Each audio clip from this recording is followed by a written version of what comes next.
Back once again, Test Drive Unlimited Solar Crown, and today we're going to have some fun. First of all, we're going to start out here quickly in the Huracan Performante little colour change, taking it up to a very bright green. And first of all, I'm just going to do some frim here. A little bit of a cheat code, of course, there's a few cheat codes out there, but this one being a legitimate one. Enabling us to get faster frim, higher levels of frim. Head over to the motorway sections here, or the freeway sections throughout the tunnel.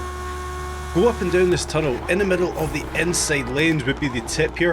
Have a little U-turn at the end and do the same going back up. This of course will be very obvious to many out there already, but just in case anybody didn't know how easy it was actually to rank up our frim here. A couple of runs up and down the tunnel, easily pushing ourselves into level 10 frim, and of course maximising the amount of coins we can earn in game. Passively earning income, always fantastic for spending inside of the Test Drive Unlimited Solar Crown. Before we get any further, guys, please do smash up the like button, subscribe, tap on the bell. I want to grow the channel, I can only do it with your help. 1,000 subs is my goal, so guys, please do tap subscribe. But like I mentioned today, we want to have some fun, and recent events, Space Week in particular, has sparked a lot of interest for myself. And we're going to move from one extreme to another, from one big green beast in the Huracan to one very special car to myself. And it is of course BRUM, my version of BRUM, the Citroen 2CV. Now you guys have been watching the channel know I've been having a lot of fun with the 2CV races so far. This of course started back on the 2CV birthday. Then this weekend just dropped there, we did have Space Week. And we discovered some very interesting facts about the 2CV and its off-road capabilities. So first day we're going to do a D and C class off-road race here, and we're going to use BRUM. We're going to use that 2CV up against some very interesting cars, classic Mustangs, 370Zs, Audi TTRS, a more modern Mustang, Ford Raptor, and I believe a G-Wagon at the front of the field there. And we're going to actually see how broken the 2CV is for off-road races. Now instantly we can already see the 2CV is more than capable here on the tarmac as we make a meal of the turn onto the off-road section here, clipping out that rock and getting taken out by the Mustang. But that gives us a challenge to push forward and try catch up with the rest of the pack. Now, this of course has been adapted for off-road races, the off-road suspension as we clip the wall, making a mess of this turn, also a bit NASCAR drafting on the wall there.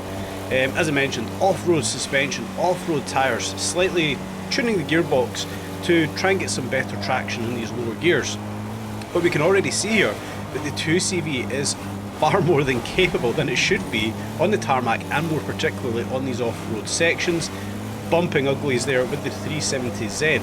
Rubbing is racing of course, as we do catch up with the very broken Audi TTRS. Its four-wheel drive should be blasting away from this 2CV, but it's nowhere to be seen. We do make a little bit of collision into a tight left-hander here. We go a little bit wide and clip the wall, but we do pass the Audi TTRS in BRUM, and we start to charge down the G-Wagon.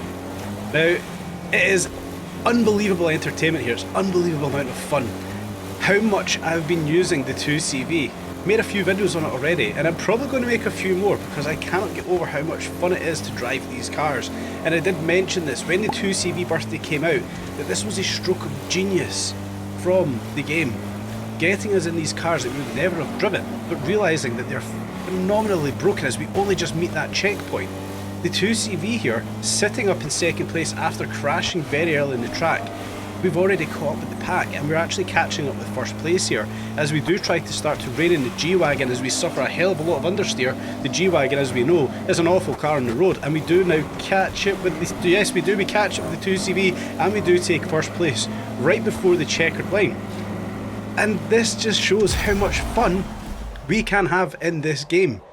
Regardless of any issues, we can set a competitive time here in the 2CV, a 2:15 with the Sentiero buggies in the high 1 minutes. It is competitive in the 2CV, and this all started from this race, live race 1 for Space Week, where of course we're racing up against the classic cars, but we discovered that the 2CV is fantastic in these cross-country races.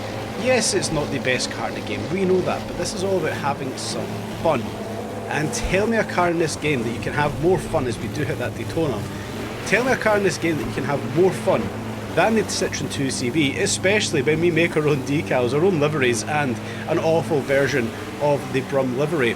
As we understeer in through that right hand corner, we are already up in the first place, and we have the rest of this track, 80% of it, ahead of us to have fun in BRUM.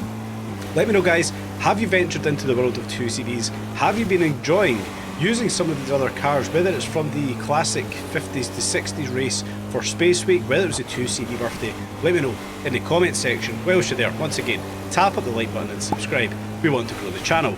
Tight right hand hairpin here. I've never managed to make a good effort of that hairpin. I'm going to persist, but I want to make a good conscious effort of mastering that hairpin.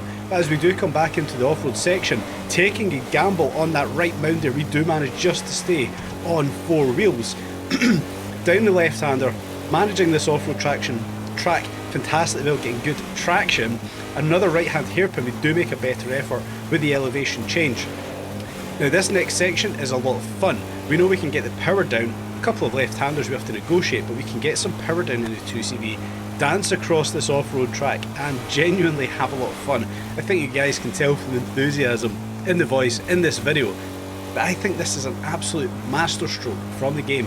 Having these types of races, yes, there aren't too many, there's only 2 or 3 we can actually do using the 2CV on these cross-country races, but it's a masterstroke, having an absolute blast using something I would never have used in the game. And I know a few of you guys in the comments have also felt the same, that these types of videos, these types of races are fun, and that's what we want to have in a game. It can't all be serious racing, we want to have some fun, and BRUM here has been a lot of fun. Nice right-hander coming up ahead. We could have taken a bit more of the track there, but we can't be too critical. We know that BRUM is very lively. We do steal a bit on the left hand here as we do start to charge to the straight, a bit all over the track as we do come up to the finish line here, but we do cross the line, of course, taking out first place. Not too much of a challenge there for the 2CV at all, but overall, an immense amount of fun jumping around in an off-road race in BRUM on that 2CV. Let me know if you guys have been entertaining the world of the 2CV, of off-road races, and challenging ourselves to something a little bit different. My personal take, I've said it a few times, I think this is an absolute masterstroke from the developers introducing these types of races into the game. Yes, this all started from the 2CV birthday into Space Week. I look forward to what comes next for the challenges in game. Let me know where you guys are positioned with it all and what you thought of today's video. Thanks for watching. Once again, like, subscribe, tap on the bell, all the usual good stuffs. Tune in tomorrow for another update, another video on Test Drive Unlimited Solar Crown.